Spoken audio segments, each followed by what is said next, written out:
कि आज मोदी जी वह प्रधानमंत्री नहीं रहे जो एक समय में थे। अगर हम अतीत की बातें नहीं करेंगे तो कौन सी बातें करेंगे? ये किसी और बात के काबिल ही नहीं है। सर भाषण बहुत अच्छा देते हैं लेकिन तथ्यों के मामले में कमजोर पड़ जाते। जनता की प्रतिनिधि हूँ, कलाकार तो नहीं हूँ।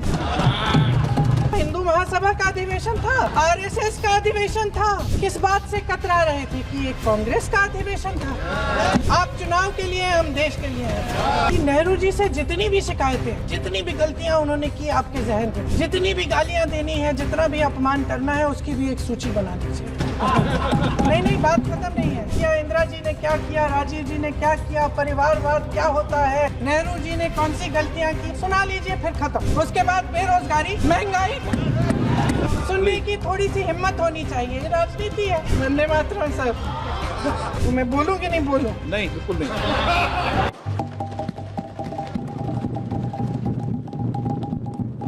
अध्यक्ष महोदय जी, आपने आज मुझे इस चर्चा में भाग लेने का मौका दिया, इसके लिए मैं आपको धन्यवाद देती हूं।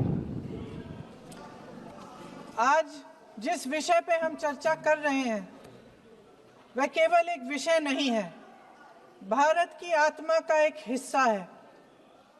हमारा राष्ट्रगीत उस भावना का प्रतीक है जिसने सोए हुए, गुलामी में सोए हुए भारत के लोगों को जगाया, जिसने उन्हें हिम्मत दी कि ब्रिटिश साम्राज्य के सामने खड़े होकर वह सत्य और अहिंसा के नैतिक हथियारों के साथ सामना कर पाए। आज ये चर्चा एक भावना के ऊपर है।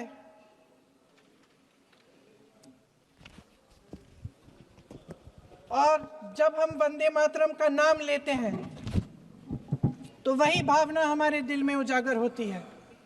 जब हम वंदे मातरम का नाम लेते हैं तो हमें उस पूरे इतिहास की याद आती है जो स्वतंत्रता संग्राम का इतिहास था, उसकी पीड़ा, उसका संघर्ष, उसका साहस, उसकी नैतिकता, उसका जो बल था कि ब्रिटिश साम्राज्य उसके सामने झुका। अध्यक्ष महोदय, वंदे मातरम उस आधुनिक राष्ट्रवाद की अभिव्यक्ति है जिसने भारत के लोगों को एक राजनीतिक और नैतिक आकांक्षा से जोड़ा,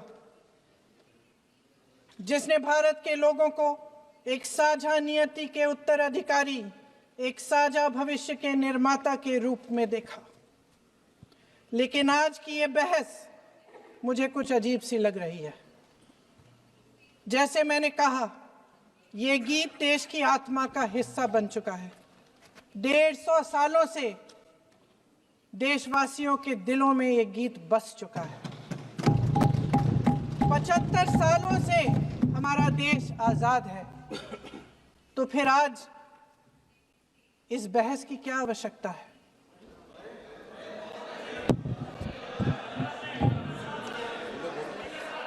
हमारा यहाँ मकसद क्या है? जनता से हमें दिया गया दायित्व, जनता का विश्वास, उनके प्रति हमारी जिम्मेदारी, हम किस तरह से इसका इस्तेमाल कर रहे हैं, हमें ये सोचना चाहिए। क्योंकि अब इस मोड़ पर हम इस सदन में अपने राष्ट्रगीत पर भी बहस करेंगे। आपने बहस मांगी है, आपने बहस मांगी है। आप तो इलेक्टोरल रिफॉर्म्स की बहस नहीं मांग रहे थे कि जब तक हम इस पर बहस नहीं करेंगे तब तक उस पर बहस नहीं होगी। इसकी वजह क्या है? इसकी वजह क्या है? हम आज यहाँ ये बहस क्यों कर रहे हैं? हमारा राष्ट्रगीत है, इस पर क्या बहस हो सकती है? हम ये बहस यहाँ आज 2 वजहों से कर रहे हैं। पहला कि बंगाल का चुनाव आ रहा है, हमारे प्रधानमंत्री अपनी भूमिका निभाना चाहते हैं उसमें। और दूसरी वजह ये है, ये मकसद है, पुरानी मकसद इनकी, अध्यक्ष महोदय, कि जिन्होंने स्वतंत्रता की लड़ाई लड़ी, जिन्होंने देश के लिए बड़ी बड़ी कुर्बानियां दी, उन पर सरकार नए आरोप लादने का मौका चाहती है। देश का ध्यान फिर से जनता के ज्वलंत मुद्दों से भटकाना चाहती है। यही एक मकसद है आपका। आपका मकसद है कि हम फिर से उसी अतीत में मंडराते रहें, उसी की तरफ हम देखते रहें जो हो चुका है, जो बीत चुका है, क्योंकि ये सरकार वर्तमान और भविष्य की ओर देखना ही नहीं चाहती। वे इस काबिल ही नहीं रही। सच्चाई ये है अध्यक्ष महोदय कि आज मोदी जी वह प्रधानमंत्री नहीं रहे जो एक समय में थे। सच ये है कि ये दिखने लगा है, उनका आत्मविश्वास घटने लगा है, उनकी नीतियां देश को कमजोर कर रही हैं और मेरे सत्ता पक्ष के साथी चुप इसलिए हैं क्योंकि अंदर अंदर से वे भी इस बात से सहमत हैं। आज देश के लोग खुश नहीं हैं अध्यक्ष महोदय, परेशान हैं, तमाम समस्याओं से घिरे हुए हैं, तमाम समस्याओं से घिरे हुए हैं और उन समस्याओं का हल आप निकाल नहीं रहे हैं। हाँ ठीक है, उसका भी बोल लेंगे, समय आएगा तो उसका भी बोल लेंगे, बल्कि कल समय आ रहा है, चुनाव पे चर्चा होगी, उस पे भी बोलेंगे। अध्यक्ष महोदय, इनके भी अपने लोग दबी जबान में कहने लगे हैं कि सारी सत्ता को केंद्रित करने से देश का नुकसान हो रहा है। इस बीच अगर हम अतीत की बातें नहीं करेंगे तो कौन सी बातें करेंगे? ये किसी और बात के काबिल ही नहीं है, सिर्फ ध्यान भटकाना है जनता का। इसलिए आज हम वंदे मातरम पर चर्चा कर रहे हैं। वंदे मातरम देश के कण कण में जीवित है, इस पर बहस नहीं हो सकती।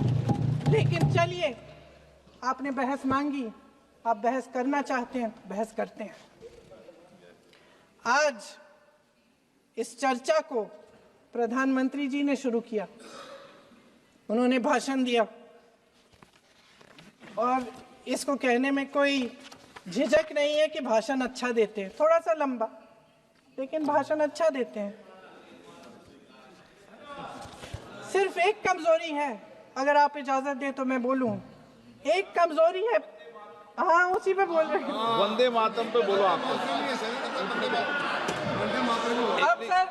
अब सर मैंने तारीफ कर ली, थोड़ा और विषय वंदे मातरम का है तो हम वंदे मातरम पर ही रखें, ठीक रहेगा। सर ये वंदे मातरम पे ही है। सर आपने प्रधानमंत्री जी तक सुना था, अब तो शुरू नहीं हुए। सर भाषण बहुत अच्छा देते हैं, लेकिन तथ्यों के मामले में कमजोर पड़ जाते हैं।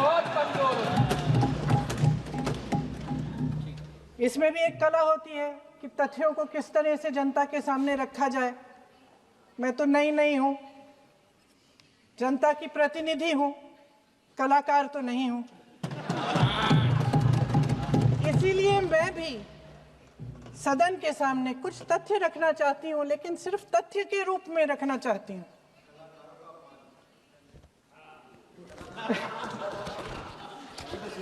मैं उदाहरण दे देती हूँ। सर मांग रहे हैं सर वंदे मातरम के बारे में, वंदे मातरम की जो सालगिरह पे आपने एक बड़ा कार्यक्रम आयोजित किया था, उसमें प्रधानमंत्री जी ने भाषण दिया।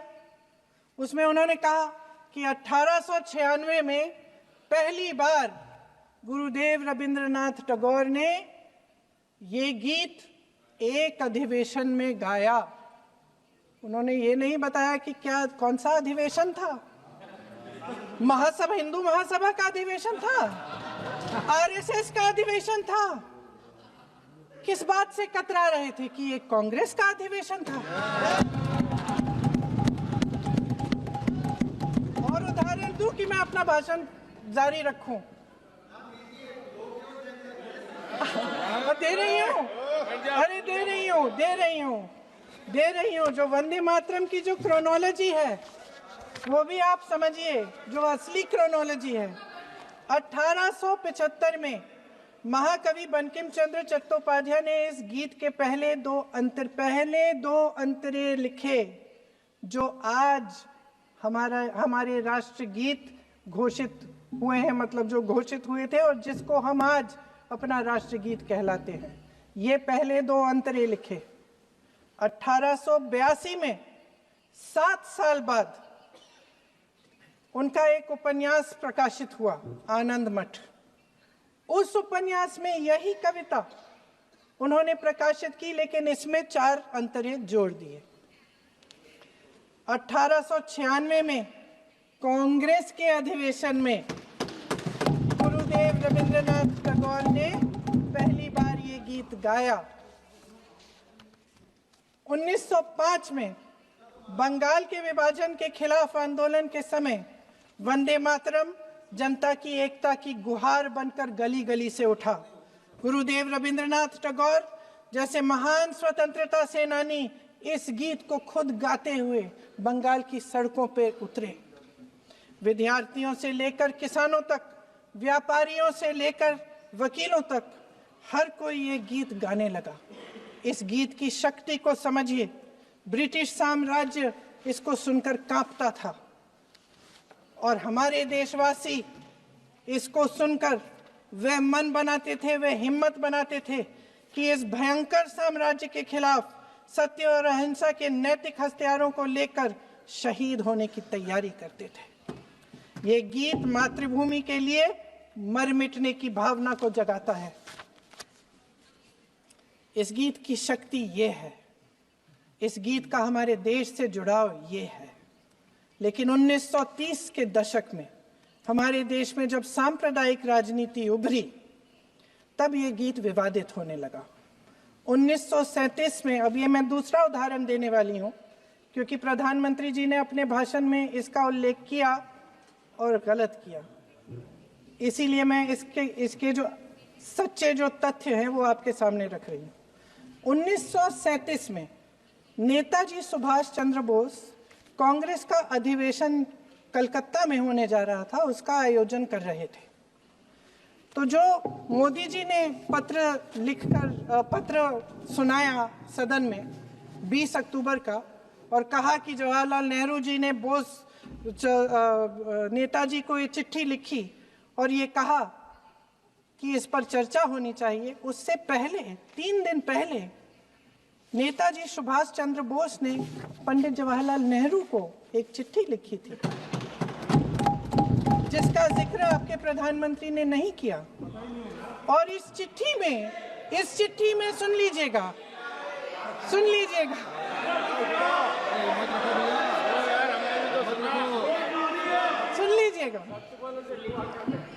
आप नेताजी के लफ्ज नहीं सुनना चाहते? बंगाल का चुनाव आ रहा है।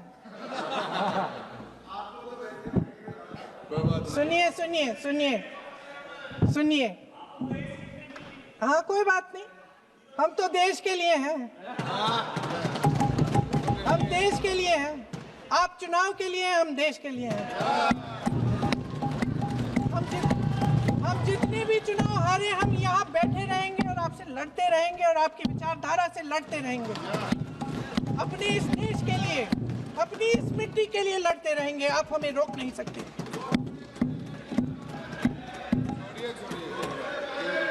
सुन लीजिए सुभाष चंद्र बोस जी ने क्या कहा। सुन लीजिए। My dear Jawahar, reference Vande Mataram, we shall have a talk in Calcutta and also discuss the question in the working committee if you bring it up there. I have written to Dr. Tagore to discuss this matter with you when you visit Santiniketan. Please do not forget to have a talk with him when you visit Santiniketan. ये 17 अक्टूबर को लिखी जाती है। 10 अक्टूबर को नेहरू जी इसका जवाब देते हैं और 20 अक्टूबर को, हाँ ठीक है, 20 अक्टूबर को नेहरू जी इसका जवाब देते हैं। इस जवाब की एक पंक्ति प्रधानमंत्री जी ने सुनाई, बाकी पंक्तियां क्यों नहीं सुनाई? क्योंकि उनमें नेहरू जी क्या कह रहे हैं? There is no doubt that the present outcry against Vande Mataram is to a large extent a manufactured one by the communalists. Whatever we do, we cannot pander to communalists' feelings. but to meet real grievances where they exist. I have decided now to reach Calcutta on the 25th morning. This will give me time to see Dr. Tagore as well as other friends. समझ रहे हैं आप? प्रधान चुप है तो समझ ही गए होंगे। फिर क्या होता है? फिर नेहरू जी कलकत्ता जाते हैं और गुरुदेव जी से मिलते हैं, और उसके अगले दिन गुरुदेव जी एक चिट्ठी लिखते हैं जिसमें वो लिखते हैं, अंग्रेजी में चिट्ठी है, उसका एक अंश मैं आपको हिंदी में बता देती हूँ, जिसमें गुरुदेव जी कहते हैं कि जो दो अंतरे हमेशा गाए जाते थे उनका महत्व इतना गहरा था कि उस हिस्से को कविता के शेष हिस्से तथा पुस्तक के उन अंशों से अलग करने में उन्हें कोई कठिनाई नहीं थी। उन्होंने ये कहा कि स्वतंत्रता संग्राम में हमेशा से वही दो अंतरे ही गाए जाते थे और उनको गाते हुए कुर्बानी देने वाले सैकड़ों शहीदों के सम्मान के लिए उन्हें ऐसे ही गाना उचित रहेगा। उन्होंने यह भी कहा कि बाद में जोड़े गए अंतरों का सांप्रदायिक मायना निकाला जा सकता है और उस समय के माहौल में उनका इस्तेमाल अनुचित होगा। इसके बाद 28 अक्टूबर 1937 में कांग्रेस की कार्य समिति ने अपने प्रस्ताव में वंदे मातरम को राष्ट्रगीत घोषित किया। उन्हीं दो अंतरों को कार्य समिति की बैठक में महात्मा गांधी जी, नेताजी सुभाष चंद्र बोस, पंडित नेहरू, आचार्य नरेंद्र देव जी, सरदार पटेल जी, गुरुदेव रविंद्रनाथ टैगोर जी सब मौजूद थे। इस प्रस्ताव के ये सभी महापुरुष इस प्रस्ताव से सहमत थे। आगे क्या होता है ये भी सुना लूं। भारत की आजादी के बाद जब इसी गीत के इन्हीं दो अंतरों को 1950 में डॉक्टर राजेंद्र प्रसाद जी ने संविधान समिति में भारत का राष्ट्रगीत घोषित किया, तब लगभग यही महापुरुष मौजूद थे। इनके साथ साथ B.R. अम्बेडकर जी भी सभा में थे और इनके साथ साथ मेरे सत्ता पक्ष के साथियों के नेता श्री श्यामा प्रसाद मुखर्जी भी मौजूद थे। वही दो अंतरे राष्ट्रगीत घोषित किए, किसी ने कोई आपत्ति जारी नहीं की, कोई आपत्ति नहीं जताई। वैसे इन तथ्यों के साथ जुड़ा एक और तथ्य भी है जो मैं यहाँ पे आपके सामने रखना चाहती हूँ। आज हम अपने राष्ट्रगीत पर बहस कर रहे हैं, लेकिन हमारा राष्ट्रगान भी एक कविता का एक अंश ही है, एक लंबी कविता का एक अंश है। और इन दोनों राष्ट्रगीत और राष्ट्रगान के अंश को चुनने में सबसे बड़ी भूमिका गुरुदेव रविंद्रनाथ टैगोर की थी। वंदे मातरम के स्वरूप पर सवाल उठाना, जिसे संविधान सभा ने स्वीकार किया, न सिर्फ उन महापुरुषों का अपमान करना है जिन्होंने अपने महान विवेक से ये निर्णय लिया, मगर एक संविधान विरोधी मंशा को भी उजागर करता है। क्या सत्ता पक्ष के हमारे साथी इतने अहंकारी हो गए हैं कि अपने आप को महात्मा गांधी जी से, रविंद्रनाथ टैगोर जी से, राजेंद्र प्रसाद जी से, बाबा साहब अम्बेडकर जी से, मौलाना आजाद जी से, सरदार पटेल जी से, सुभाष चंद्र बोस जी से बड़ा समझने लग गए हैं? मोदी जी का अपने भाषण में ये कहना कि राष्ट्रगीत को एक विभाजनकारी सोच द्वारा काटा गया, उन सब महापुरुषों का अपमान है जिन्होंने अपना पूरा जीवन इस देश की आजादी की लड़ाई में झोंक दिया। वंदे मातरम को विभाजित करने का आरोप लगाकर आप पूरी संविधान सभा पर आरोप लगा रहे हैं, उसके हर एक नेता को दोषी ठहरा रहे हैं। यह हमारी संविधान सभा और हमारे संविधान का खुला वार है। और जहां तक जवाहरलाल नेहरू जी की बात है, जितनी देर हमारे प्रधानमंत्री देश के प्रधानमंत्री रहे हैं, 12 साल हो गए हैं, लगभग उतने ही सालों के लिए जवाहरलाल नेहरू जी जेल में रहे। किस लिए? इस देश की आज़ादी के लिए। उसके बाद 17 साल के लिए प्रधानमंत्री रहे।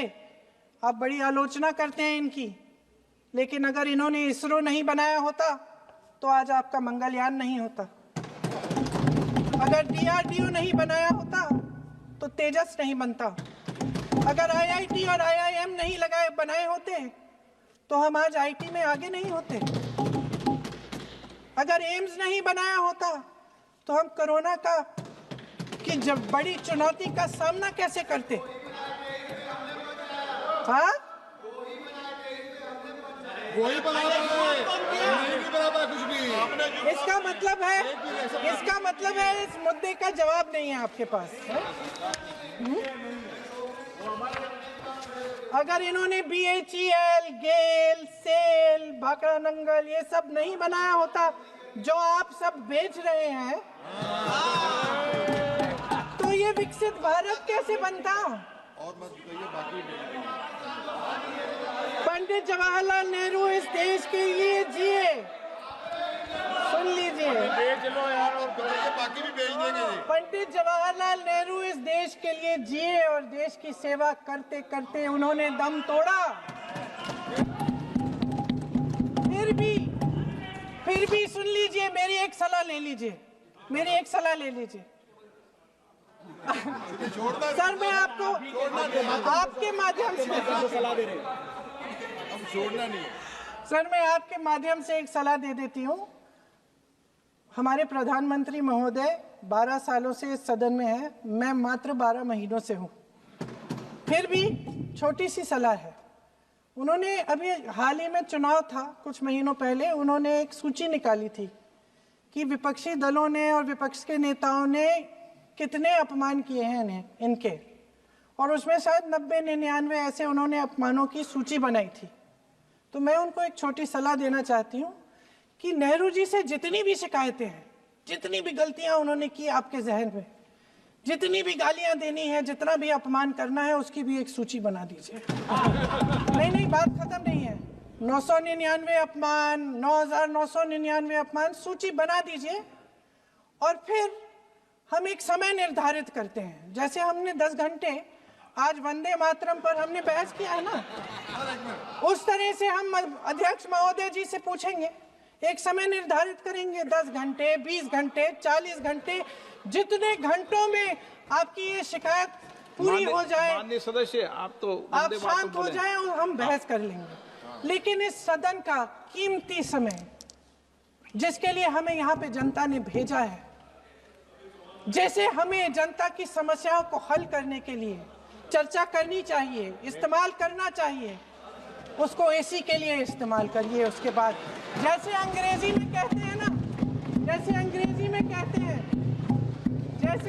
में कहते हैं कि once and for all let's close the chapter, close कर लीजिए। देश सुन लेगा क्या क्या शिकायतें हैं, किसने क्या किया, इंदिरा जी ने क्या किया, राजीव जी ने क्या किया, परिवारवाद क्या होता है, नेहरू जी ने कौन सी गलतियां की, सुना लीजिए, फिर खत्म। उसके बाद बेरोजगारी, महंगाई, महिलाओं की समस्याएं, जो PMO में हो रहा है उसकी बातें, उसकी चर्चा, जो बैटिंग ऐप के बारे में हो रहा है PMO के अंदर, आप सदस्य प्लीज, जो एप्स्टीन फाइलों में आपके मंत्री महोदय के नाम निकल आए हैं, माननीय उसकी चर्चा करेंगे। आप वंदे मातरम में बोले, आप इधर उधर डाइवर्ट मत हो।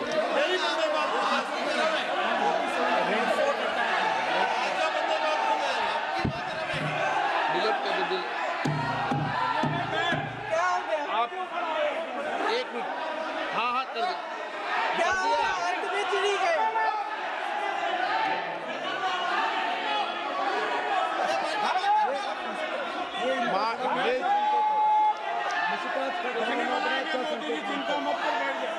बहुत बढ़िया। माननीय सदस्य, 1 मिनट, माननीय सदस्य, आगे बढ़ो महोदय, आगे वंदे बढ़ो। मातरम पर सार्थक चर्चा करें। ठीक सर, इधर उधर बात डाइवर्ट यही मत हो। थी सर, संक्षिप्त में बात यही थी कोई डाइवर्ट नहीं कि होना हम चाहिए। अतीत में बातें करते रहते हैं। माननीय सदस्य नहीं, आप बिना तथ्यों के बिना तथ्यों के कोई बात नहीं करें। आप वंदे मातरम पे बोले उचित रहेगा।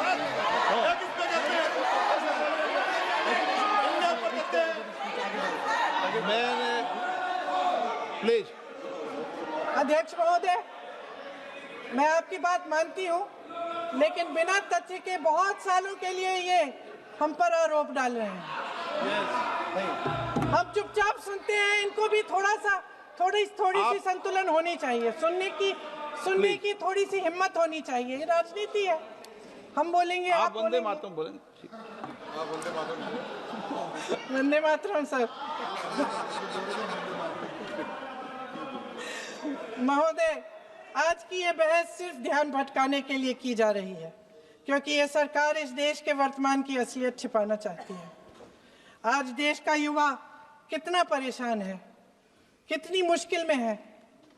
पेपर लीक होते रहते हैं, बेरोजगारी है, महंगाई इतनी बढ़ चुकी है।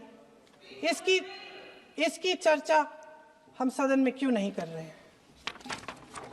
आरक्षण के साथ जो हो रहा खिलवाड़ है, उसकी चर्चा हम यहाँ क्यों नहीं कर रहे हैं? महिलाओं की बात होगी, बड़े बड़े ऐलान होंगे, मगर उनकी परिस्थितियों को सुधारने के लिए कोई ठोस कदम यहाँ क्यों नहीं उठाया जा रहा है? इन्हीं दरवाजों के बाहर खड़े होकर पत्रकार तरह आपने कहा कि आरोप मत लगाइए बगैर तथ्य के, तो मैं बोलूं कि नहीं बोलूं? नहीं, बिल्कुल नहीं।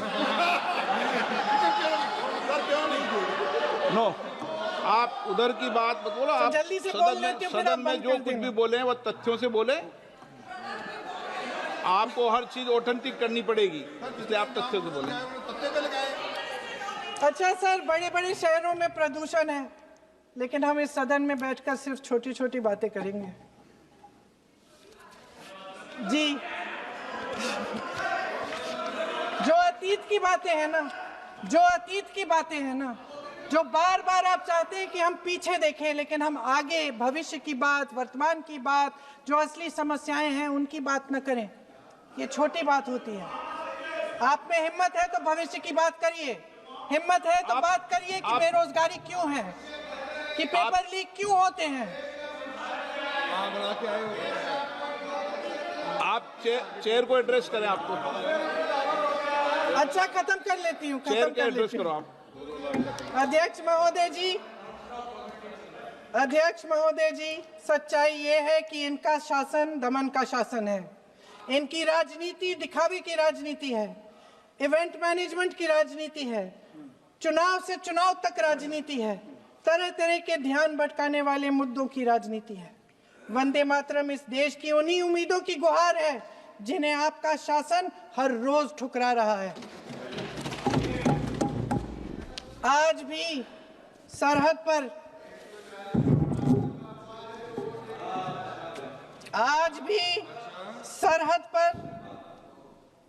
पर जवान जब दुश्मन का सामना करता है तो उसकी छाती में वंदे मातरम गूंजता है।